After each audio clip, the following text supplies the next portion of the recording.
yang pertama dihisab adalah sholatnya.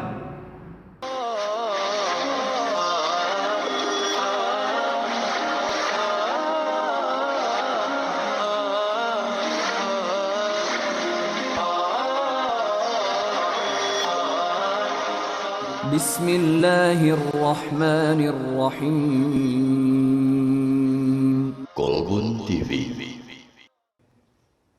Wassalatu wassalamu ala nabiyyina karim Muhammad bin Abdullah sallallahu alaihi wasallam. Asyhadu an la ilaha illallah wahdahu la syarika lah wa asyhadu anna Muhammadan abduhu wa rasuluh sallallahu alaihi wa ala alihi wa sahbihi wa tabi'in wa tabi'it tabi'in wa man tabi'ahum bi ihsan ila yaumiddin.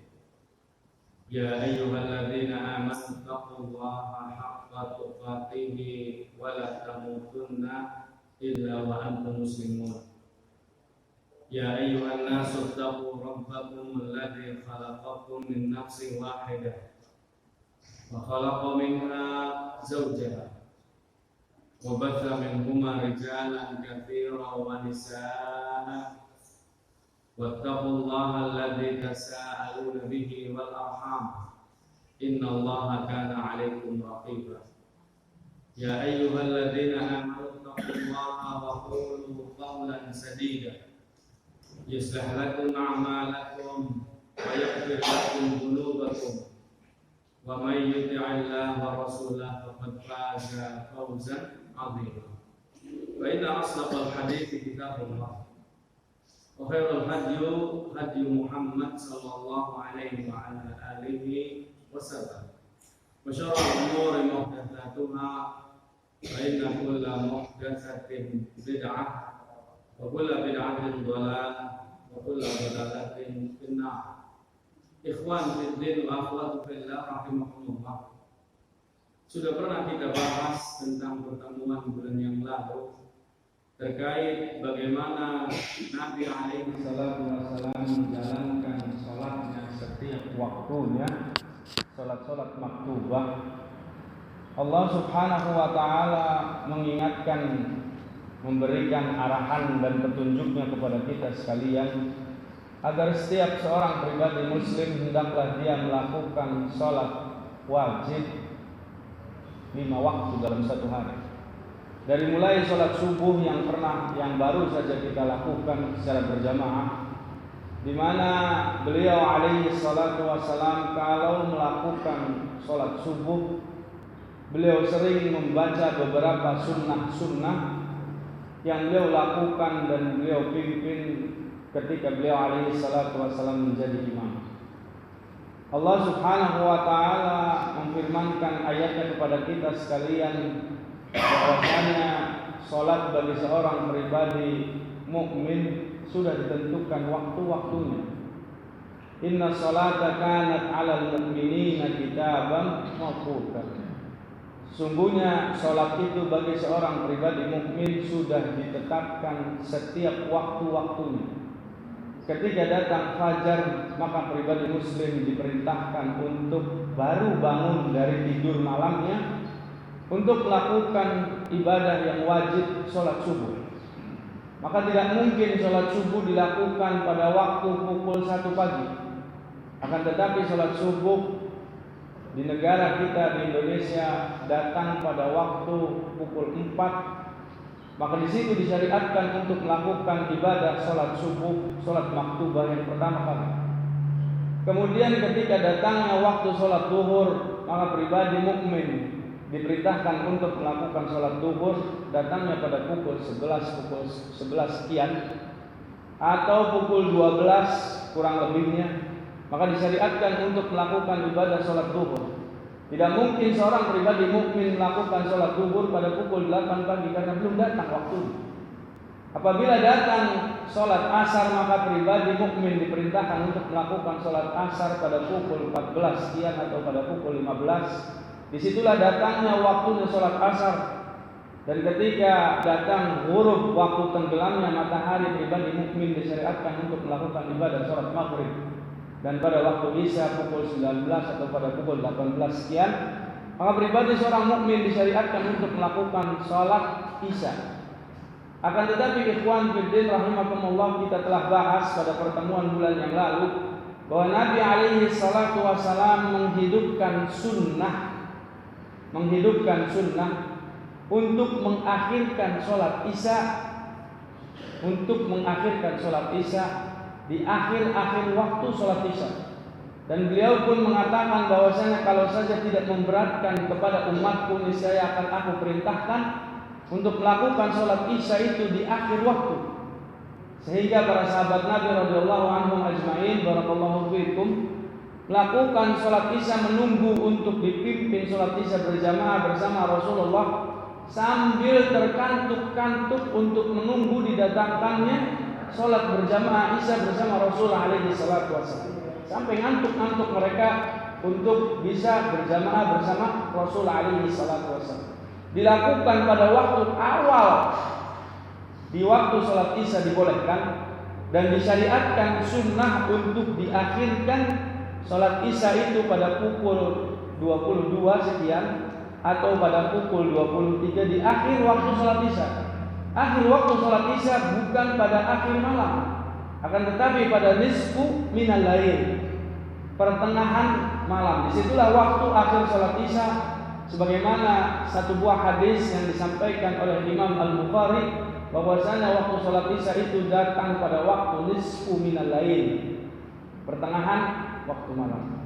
Ikhwatul iman rahimakumullah, sebelum kita membahas tentang kelanjutan pembahasan dari kitab Sifat Salat Nabi yang dituliskan oleh Syekhul Albani, kalau kita sudah bahas tentang bagaimana seorang pribadi mukmin saat dia ingin melakukan sholat maktubah, apa yang harus dia lakukan, maka beliau alaihi salatu wassalam memandu kita sekalian agar ketika melakukan sholat sama gerakan-gerakannya seperti yang beliau alaihi salatu wassalam contohkan, agar kalau kita melakukan ibadah sholat kita bisa menghidupkan apa yang beliau baca di dalam sholatnya, agar ketika kita melakukan sholat kita bisa menghadirkan kekhusyuan di dalam sholat kita. Karena kita sama-sama sudah mengetahuinya dalam riwayat yang disampaikan oleh sahabat yang mulia Abu Hurairah radhiyallahu anhu, beliau mengatakan awal pertama seorang hamba, yang diriwayatkan oleh Imam Tirmidzi, awal seorang hamba saat dia dikumpulkan oleh Allah Subhanahu wa taala dan dilakukan proses hisab baginya, yang pertama dihisab adalah sholatnya. Yang pertama dihisab, kita akan dihisab oleh Allah Subhanahu wa taala bagaimana kualitas sholat kita. Maka disitulah Allah syariatkan lewat nabinya alaihi salatu wassalam sebagai figur dan uswah bagi kita sekalian, adanya tambahan waktu sholat atau tambahan syariat sholat. Selain sholat maktubah, kita disunahkan untuk melakukan sholat sunnah nawafil. Adanya qabliyah subuh, beliau alaihi salatu wassalam contohkan apa yang dibaca oleh Rasul alaihi salatu wassalam ketika beliau melakukan sholat sunnah fajar, qabliyah subuh. Apa yang dibacanya di dalam sholatnya? Beliau alaihi salatu wassalam kalau melakukan ibadah sholat sunnah qabliyah subuh, pada rakaat pertama beliau selalu membaca surat Al-Kafirun. Jadi setelah membaca Al-Fatihah, rakaat pertama itu beliau membaca bukan surat-surat yang panjang, akan tetapi surat yang mengandung tauhid di dalamnya. Kita berikan untuk membedakan keyakinan kita dengan orang-orang kafir. Beliau membacanya surat Al-Kafirun, Qul ya ayyuhal kafirun, ila akhir ayat. Kemudian ketika pada rakaat kedua beliau membaca setelah Al-Fatihahnya surat Al-Ikhlas. Jadi kalau bapak-bapak, ibu-ibu sekalian ingin melakukan sholat sunnah qabliyah subuh, yang paling disunahkan bacaannya setelah Al-Fatihah Al-Kafirun rakaat pertama. Dan setelah rakaat kedua membaca Al-Fatihah Al-Ikhlas yang disunahkan oleh beliau alaihi salatu wassalam. Surat-surat yang pendek tetapi muatan ayat, arti dan maknanya serta tafsirnya begitu mendalam. Ketika kita datang di waktu awal waktu subuh, kita melakukan sholat sunnah yang beliau katakan khairun minad dunya wa ma fiha, lebih baik daripada isi dunia, apa-apa yang ada di dunia serta yang ada di dalamnya. Khairun minad dunya, lebih baik daripada dunia wa ma fiha, dan apa-apa yang ada di dalamnya. Itulah sunnah qabliyah subuh, dan beliau tidak pernah meninggalkannya. Qabliyah subuh beliau tidak pernah meninggalkannya. Maka kalau kita nanti dikumpulkan di mahsyar saat sholat maktubah kita, kualitas sholatnya minim, atau kualitas sholat kita middle, pertengahan, atau kualitas sholat kita pas-pasan, maka Allah Subhanahu wa taala memerintahkan kepada malaikat yang menghisab, kepada malaikat yang bertanya kepada si hamba ini, maka ditanyakan oleh Allah Subhanahu wa taala, adakah sholat sunnahnya? Kalau memang ada sholat sunnahnya, maka sholat sunnah itu berfungsi untuk menambal kualitas sholat maktubah, sholat wajib kita. Maka jangan dianggap remeh. Jangan pernah kita menganggap hal sepele yang mungkin kita menganggapnya ini sudah toh memang sekedar sunnah. Beliau alaihi salatu wassalam ketika datang sholat subuh, lantas para sahabat Nabi radhiyallahu anhum ajmain dalam keadaan sudah menunggu kedatangannya untuk bisa ditegakkan sholat subuh berjamaah. Beliau pernah langsung melakukan sholat subuh berjamaah dan melakukan qabliyah subuh sesudahnya. Jadi ini memang ada syariat yang merupakan ziyadatul ilm buat kita. Kalau kita memang sudah terbiasa melakukan sholat sunnah subuh, qabliyah subuh, saat kita mendapati kaum muslimin sudah sedang sholat berjamaah bersama imam, kita masuk ke masjid, kita dapati kita belum sholat sunnah, di rumah kita tidak menyempatkan diri, siapa tahu kita sewaktu-waktu kita datang terlambat ke masjid. Kemudian didapati para sahabat atau para jamaah kita sudah melakukan sholat subuh berjamaah, imam sudah mengangkat kedua tangannya takbiratul ihram, kita masuk ke dalam barisan shaf, jangan melakukan sholat sunnah dulu karena sudah didirikan waktu sholat berjamaah. Maka Nabi alaihi salatu wasallam pernah beliau mencontohkan, walaupun ini tidak dilakukan secara dalam, secara terus-menerus, beliau mencontohkan ketika seseorang terbiasa melakukan sholat qabliyah subuh, sunnah fajar, lantas datang kaum muslimin sudah berjamaah begitu, maka ikut berjamaah.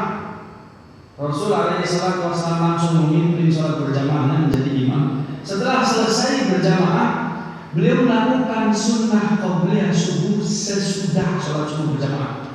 Tetapi ini dengan catatan dilakukan ahyanan itu sewaktu-waktu.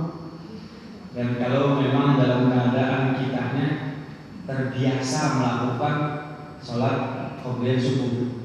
Kalau orang-orang yang tidak terbiasa, artinya kadang melakukan qabliyah subuh, kadang tidak.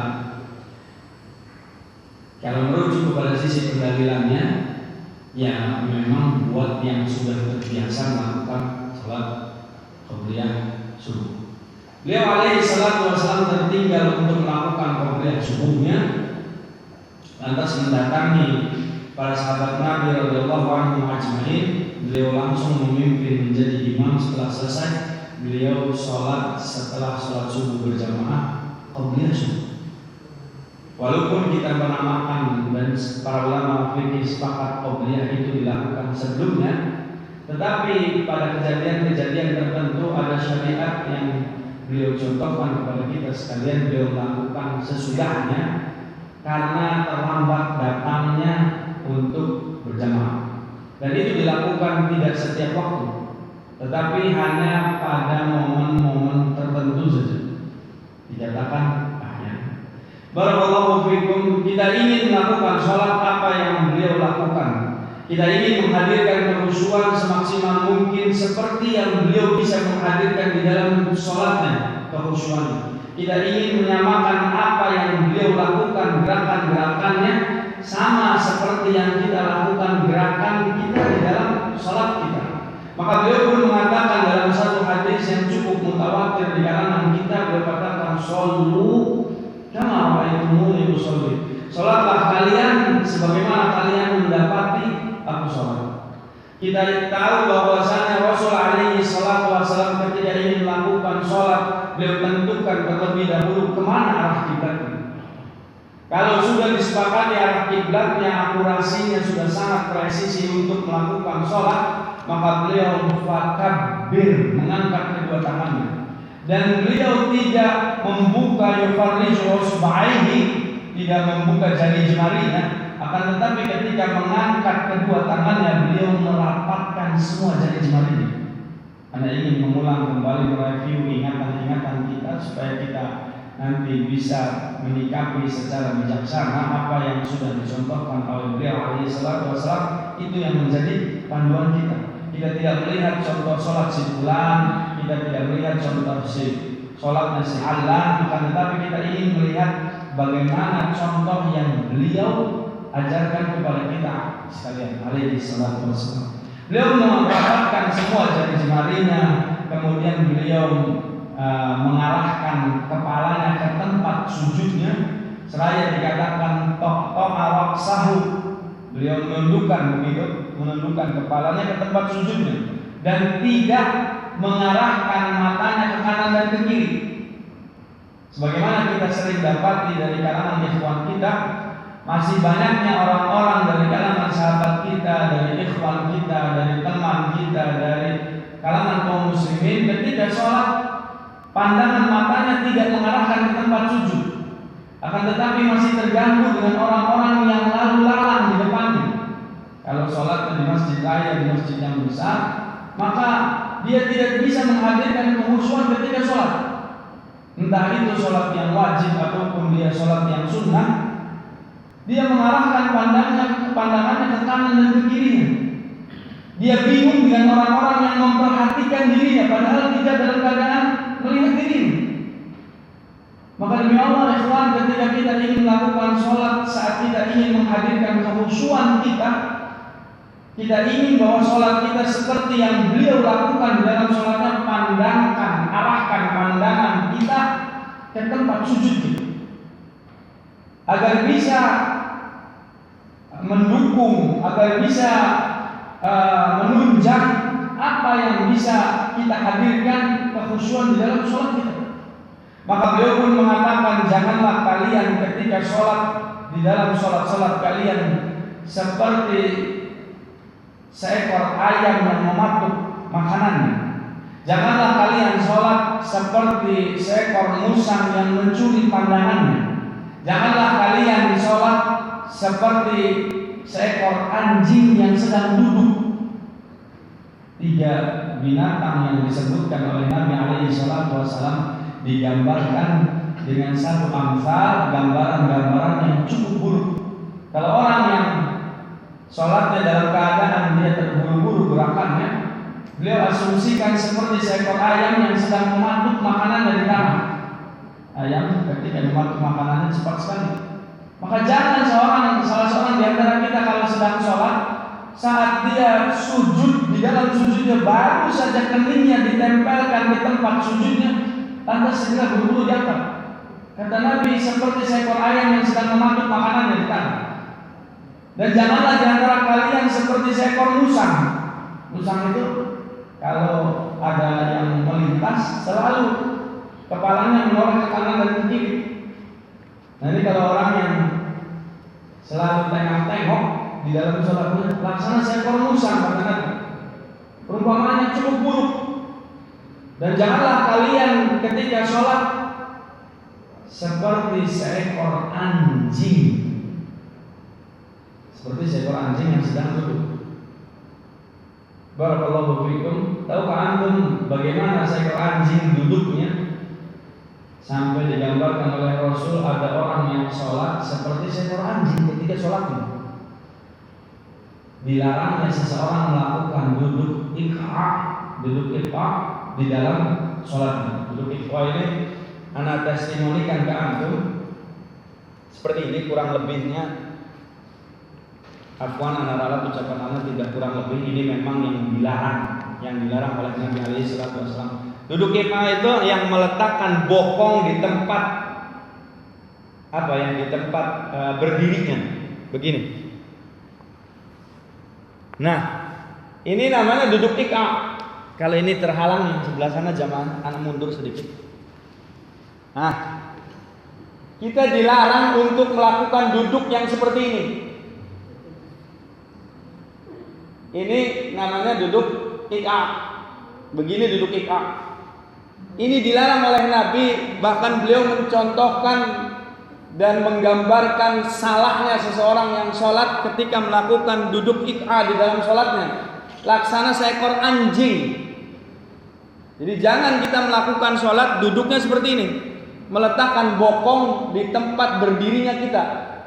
Tetapi kalau duduk iqra yang seperti ini, nah ini ada juga duduk iqra seperti ini. Ini pernah dicontohnya oleh beliau alaihi salatu wasallam. Kalau yang tadi dilarang secara mutlak tidak boleh dilakukan, akan tetapi kalau kita duduk iqra-nya seperti ini boleh dilakukan tapi jangan secara dawam. Jangan terus-menerus. Ini bisa kita lakukan ketika kita mendapati saf kita terlalu rapat. Jadi kalau kita mau duduk iftirash itu seperti ini. Ini namanya iftirash. Meletakkan bokong di atas kaki, di atas kaki kiri, dan melipat jari jemari kaki kanan seluruhnya. Ini iftirash. Dilipat semua jari jemarinya dari mulai ibu jari kaki sampai yang paling ujung jari jentik ini. Kelingking sampai jari kelingking kaki kita arahkan ke kiblat sholat kita. Ini yang paling sempurna namanya duduk iftirash. Boleh dilakukan duduk iqra hanya pada posisi yang seperti ini. Ditekuknya semua jari jemari diarahkan ke arah kiblat, kemudian diletakkan bokong kita di atas dua kaki kita. Di atas dua kaki kita ini yang namanya tumit atau apa? Ya, di atas tumit kita. Ini boleh saat dengan catatan kalau saf kita terlalu rapat. Jadi kalau saf kitanya terlalu rapat begitu, maka boleh kita lakukan duduk iqra hanya satu contohnya. Yang ini yang boleh. Kalau duduk iqra yang tadi Anda contohkan itu terlarang secara mutlak, tidak boleh dilakukan. Bahkan beliau mengasumsikannya seperti seekor anjing. Tetapi kalau yang begini bisa kita lakukan ketika kita dalam keadaan safnya rapat. Jadi tidak ada ruang di kanan kirinya untuk bisa dilakukan iftirash, maka boleh kita melakukan iqra hanya yang seperti ini. Hanya yang seperti ini saja. Barakallahu fikum. Seperti itulah contoh dari beliau alaihi salatu wasallam yang memang menggambarkannya dan memberikan arahan serta pelajarannya buat kita sekalian. Maka kita disyariatkan untuk menghadirkan kekhusyuan di dalam sholat kita melalui gerakan dan bacaan. Ikhwatul iman rahimakumullah. Kalau sekiranya kita sudah menghadirkan gerakan-gerakan kita dari mulai takbiratul ihram, lantas kita merapatkan jari jemari kita, kita meletakkan tangan kanan kita di atas tangan kiri kita, dan 3 posisi yang disyariatkan oleh beliau alaihi salatu wassalam. Bolehnya seseorang meletakkan tangan kanan di atas tangan kirinya itu di atas punggung telapak tangannya, kemudian yang kedua di atas pergelangan tangannya, dan yang ketiga di atas pangkal lengannya. 3 posisi itu disyariatkan oleh beliau alaihi salatu wassalam. Lantas yang paling beliau suka di dalam sholat berjamaah ketika datangnya waktu subuh, beliau suka membaca surah Al-Qiyamah menjadi 2 bagian. Seperti yang baru kita contohkan, surah Al-Qiyamah, kita sholat subuh berjamaah. Sunnahnya kita baca Al-Kafirun qabliyahnya dengan Al-Ikhlas pada rakaat keduanya, sama ketika seorang yang melakukan tawaf, melakukan sholat sunnah tawaf setelah 7 putaran. Kita disyariatkan sholat sunnah di belakang maqam Ibrahim, pertanda kita selesai melakukan tawaf, dan saat itu juga disyariatkan untuk melakukan bacaan surat Al-Kafirun pada rakaat yang pertama dan surat Al-Ikhlas pada rakaat kedua. Kemudian sunnah sholat subuhnya dibacakan surah Al-Qiyamah menjadi 2 bagian begitu. Rakaat pertama, bagian yang pertama beberapa ayat, dan kemudian dipecah pada rakaat keduanya, disambungkan sampai pada ujung surat, selesai suratnya. Akan tetapi ikhwan fillah wa akhwat, beliau juga pernah mencontohkan pada rakaat pertama membaca surat As-Sajdah begitu. Lantas ketika dibacakan ayat-ayat As-Sajdah di rakaat pertama itu, beliau mencontohkan dengan sujud tilawah. Sujud tilawah, jangan pernah kita lupa. Bacaan sujud tilawahnya, sajada wajhi lilladzi khalaqahu wa sawwarahu wa syaqqa sam'ahu wa basarahu bihaulihi wa quwwatihi. Dari waktu yang lalu anak ingin menuliskan tapi lupa terus, mencatatkan di antum, di bawah bapak sekalian, sampai whiteboard tidak ada. Ketika membaca ayat-ayat As-Sajdah, kita disyariatkan untuk sujud tilawah. Pada rakaat keduanya beliau suka membaca surat Ad-Dahr, Al-Insan gitu. Ketika kita sudah dalam keadaan selesai membaca Al-Fatihah dan membaca surat, kita masuk kepada bab bagaimana beliau mencontohkan ruku di dalam sholatnya.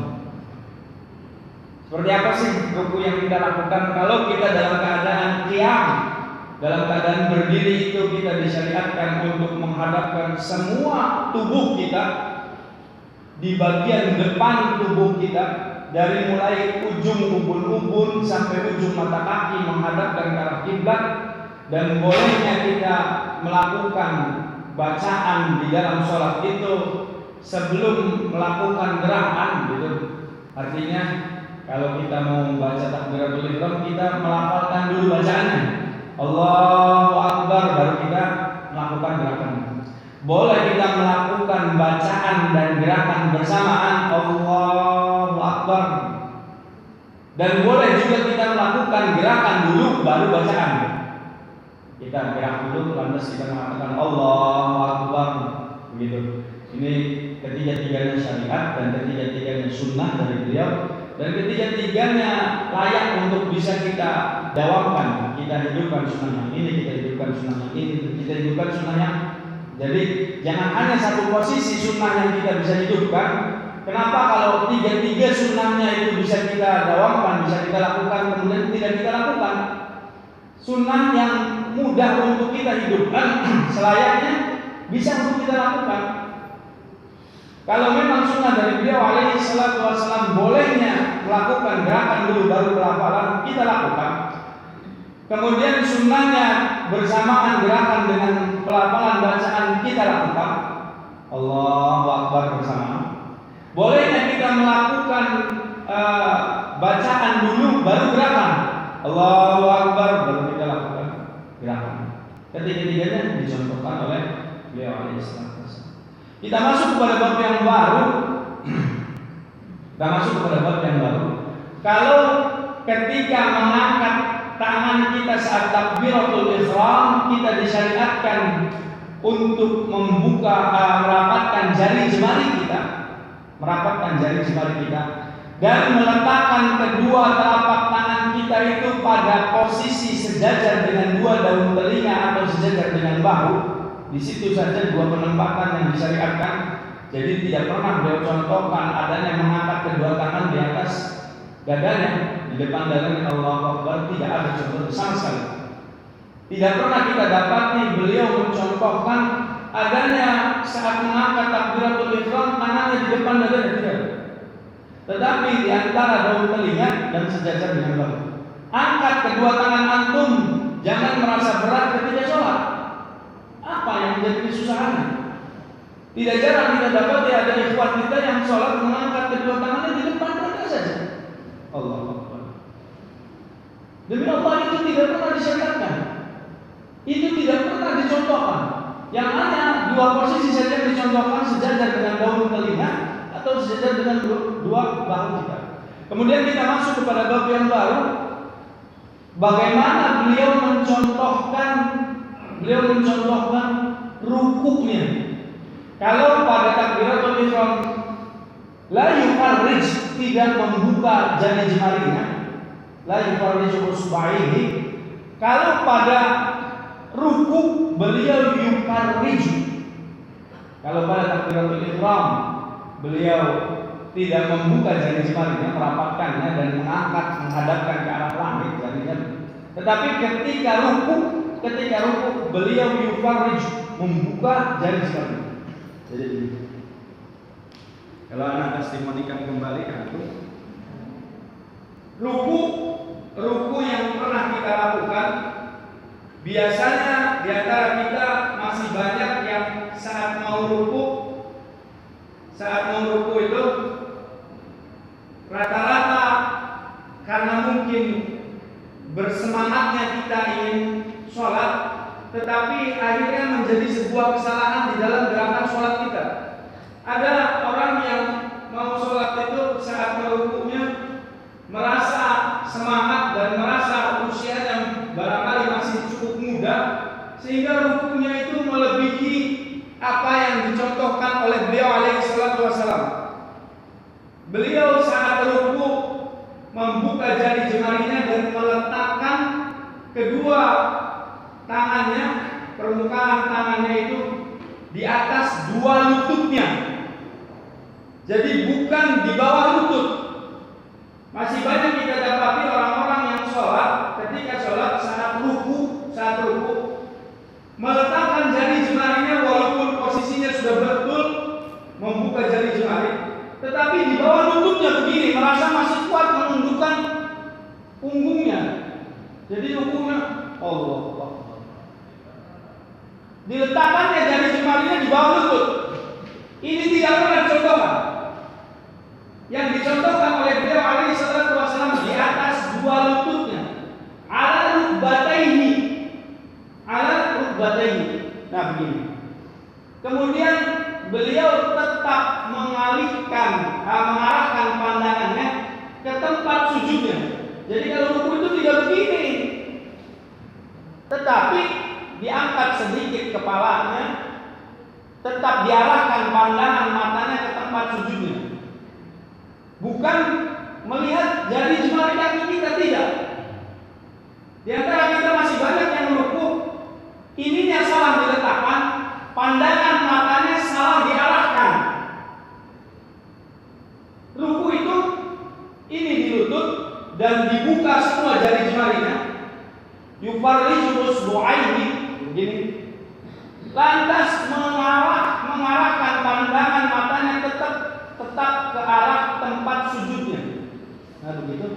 Kemudian beliau melenturkan sedikit siku tangan kanan dan kirinya. Jadi tidak lurus begini, tetapi begini sedikit. Nah, ini dibuka sedikit. Nah, begini. Inilah contoh ruku yang beliau ajarkan kepada kita sekalian. Jadi jangan antum sekali-kali saat lagi sholat merasa tubuhnya masih sehat, masih muda, kemudian tidak mencontoh kepada beliau alaihi salatu wassalam. Merasa ingin semangat sholat,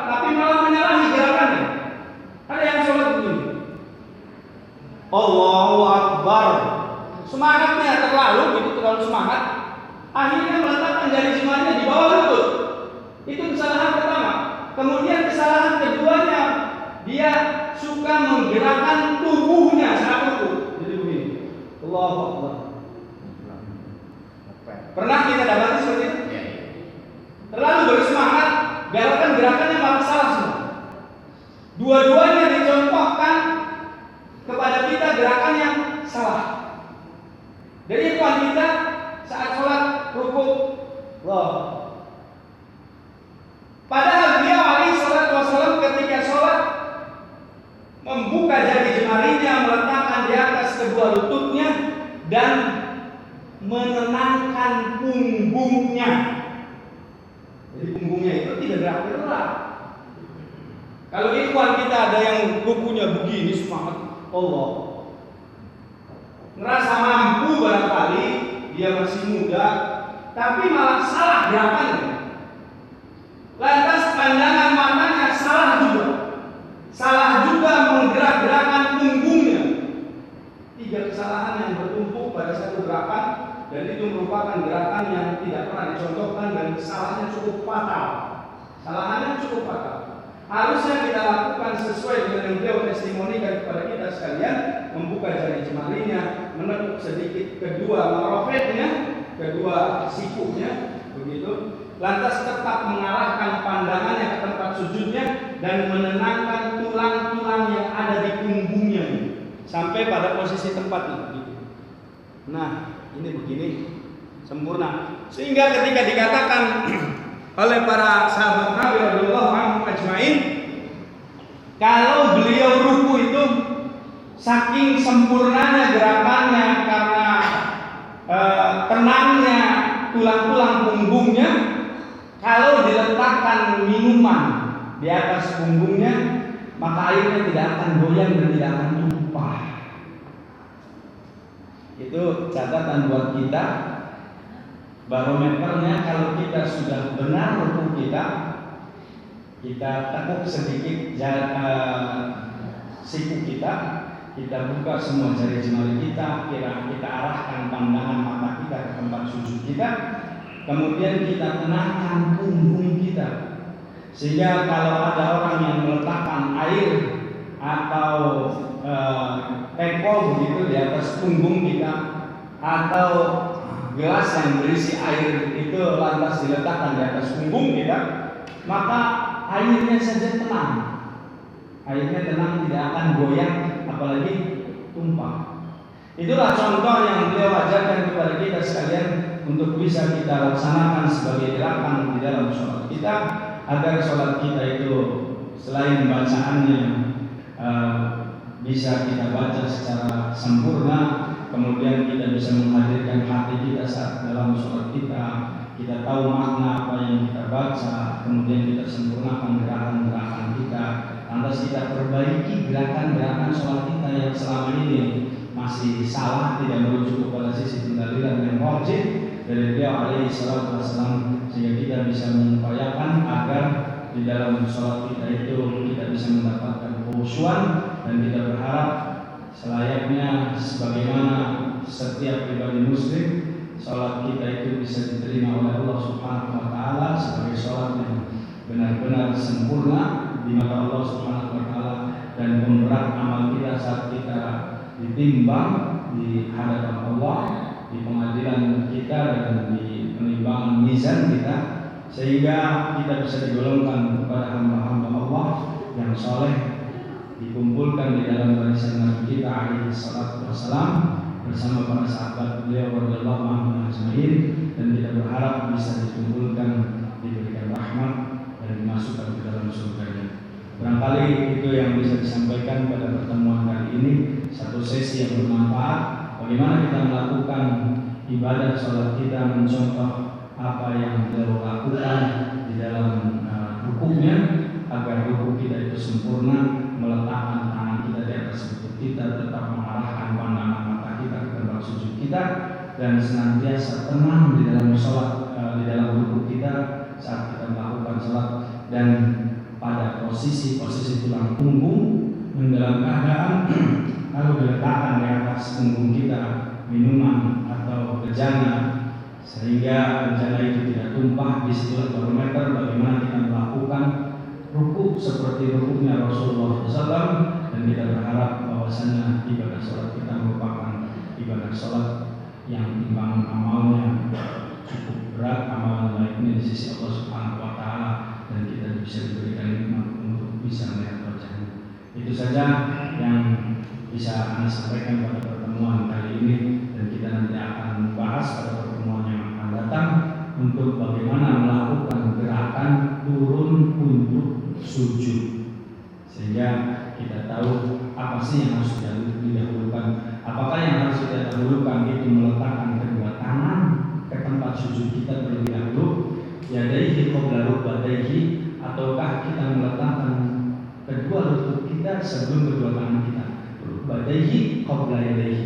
Dan itu di dalam perselisihan para imam cukup meruncing. Nanti bisa kita sikapi secara bijaksana mana yang lebih kuat dan mana yang lebih rajih untuk bisa kita lakukan, sehingga kita bisa mengarahkan sholat kita seperti sholat Rasulullah SAW. Sekian, itu saja apa yang Anda sampaikan. Barangkali yang benar datangnya semata-mata dari Allah Subhanahu wa Ta'ala, dan kalau ada yang salah dan kurang itu datang dari pribadi yang lemah, itu yang bisa disampaikan.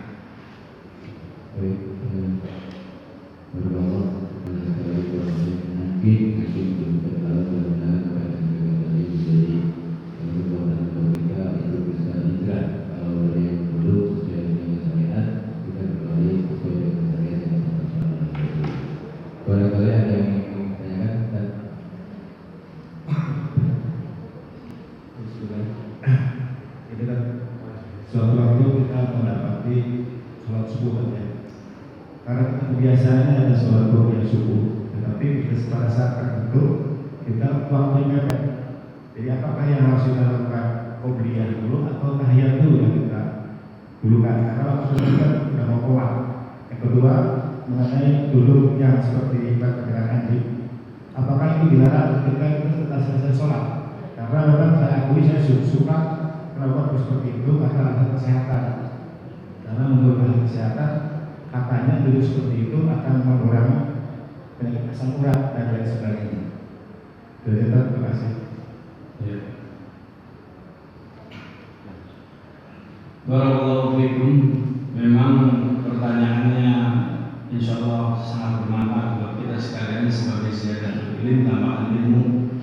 Yang pertama, bentuk pertanyaannya, apakah yang harus didahulukan ketika seseorang datang ke tempat sholatnya, ingin sholat berjamaah bersama kaum muslimin, saat itu waktunya sudah mepet. Yang menjadi kendala pertama buat kita sekalian, sudah hal yang lumrah untuk disepakati bahwasanya waktu qomat itu yang sudah ditentukan oleh jam digital pada setiap tempat ibadah. Di masjid kita juga ada jam digitalnya begini. Kan tetapi kalau kita ingin melihat kepada sisi pendalilan, sunnah untuk menunggu kehadiran imam ratib, bukan jamnya.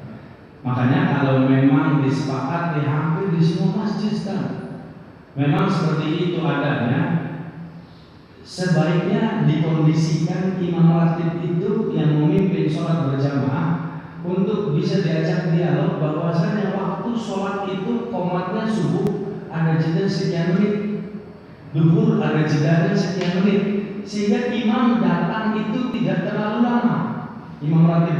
Kalau kita melihat kepada sunnah Nabi SAW, para makmum yang datang untuk bisa hadir berjamaah bersama imam, sunnah untuk sabar menunggu kedatangan imam ratib, menunggu kedatangan imam ratib. Kecuali memang kalau memang imam ratibnya itu sudah diketahui lapor kepada DKM-nya begitu, menanggung jawab ibadah di masjid tersebut, bahwa dia sabar atau dia sakit berhalangan tidak bisa mimpin sholat berjamaah, maka diketahui harus ada badal imam pengganti.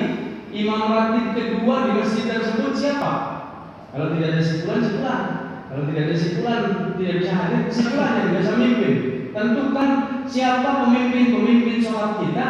kalau memang imam ratibnya datang terlambat atau berhalangan uzur syar'i untuk tidak bisa lakukan berjamaah, hadirkan imam kedua. Hadirkan imam kedua. Terkait masalah terlambatnya orang ke masjid lantas dia ingin melakukan sholat,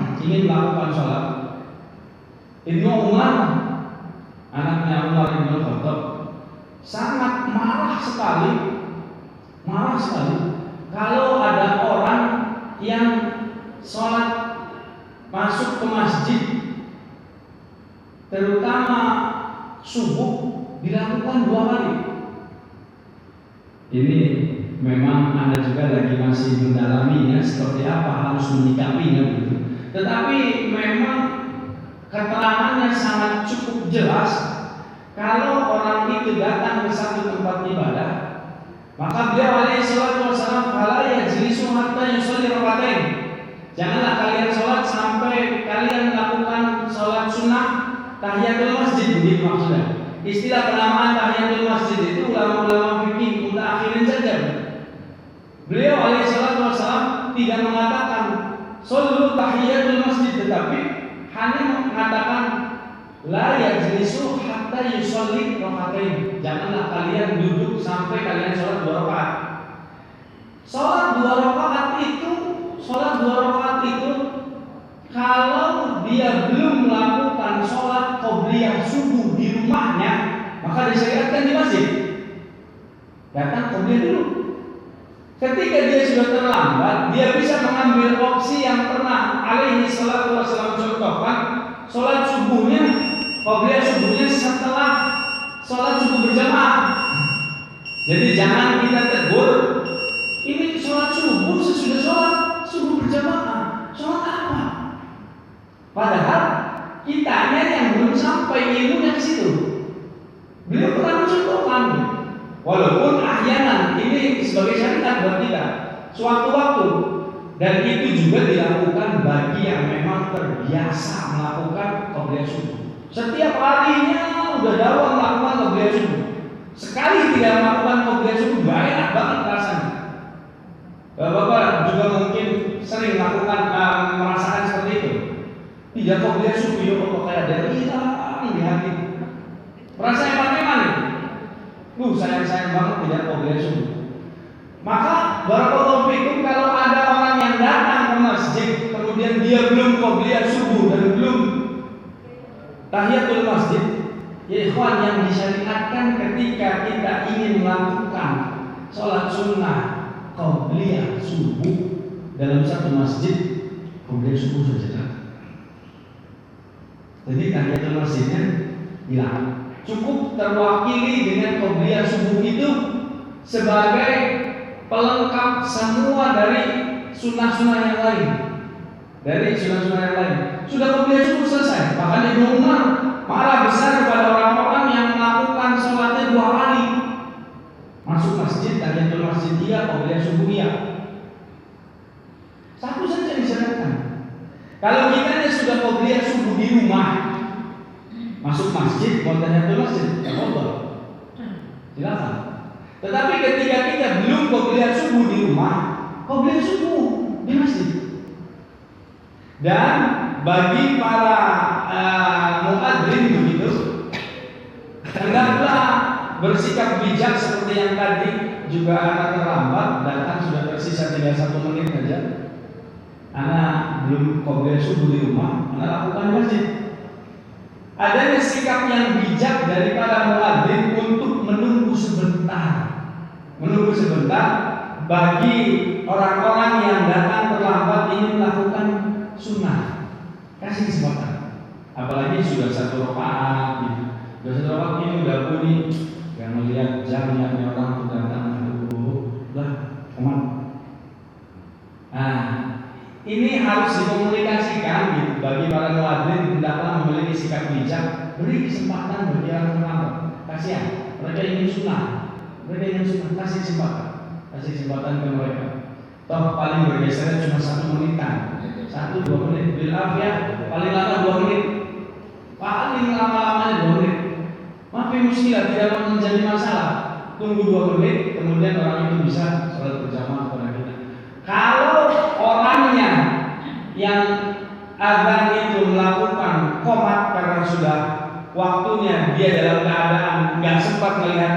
kondisi para makmum di belakang langsung maju ke depan qomat. Bagi yang datang terlambat sudah sholat di rakaat pertama, ingin qobliyah ataupun ingin tahiyatul masjid, maka syariatnya ikut berjamaah segera bersama imam.